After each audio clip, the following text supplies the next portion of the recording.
Graduated from Faith High School.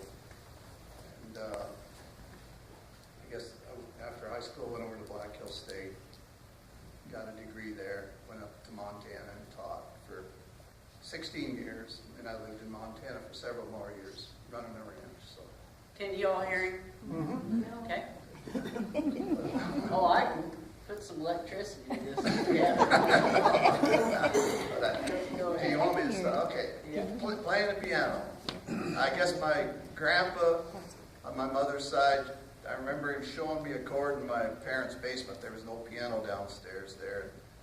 He showed me how you put more than one key together for a chord. I kind of messed around with that a little bit.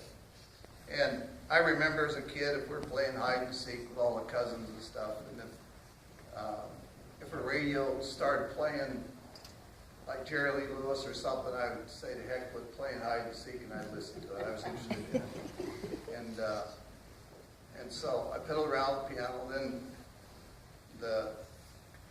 probably the person that I would spend my summers with my uncle. A lot of summers with my uncle Darrell Griffith, who was a renowned horse trainer, and he was a really good musician too. He played a lot of piano and guitar, and he kind of encouraged me. And he learned that I could sense chord changes. So we'd come in from the hayfield or wherever it was, and he'd sit there and pick a song.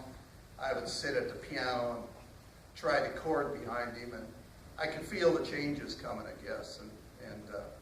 So unless you're Chet Atkins or somebody, it's hard to chord while you're picking a guitar. So I provide some chording as a little, I was probably 7th, 8th grade, then maybe freshman. There's a guy sitting right there. In high school, we continued to play music, Jim Bogue, and another classmate and I, we had a trio that we play. I remember one time playing at the Bethel Lutheran Church in Faith, and we were supposed to be the entertainment. And we took off playing some stuff, and I remember Pastor Erickson coming up eventually after we'd done about 3 songs saying, "That's wonderful, boys, but how about, do you know anything that would be like Christian in nature or spiritual in nature?" So I remember we did "When the Saints Come Marching In." And then, I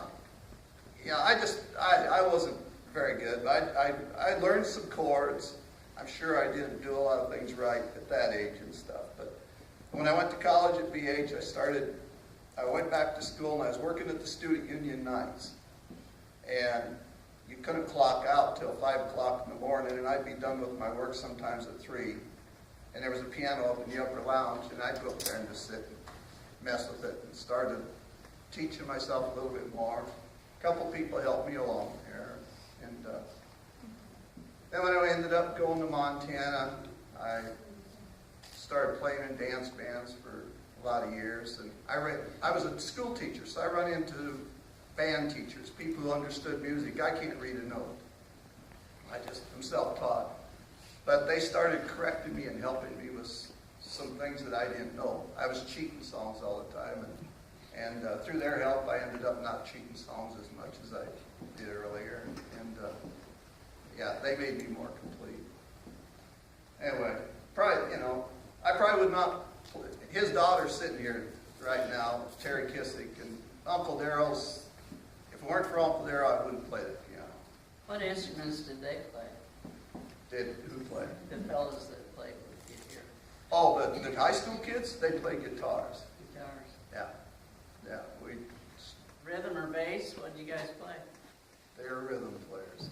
Speak, Jim. He's not going to help you out, is he? I don't want him to say anything about this.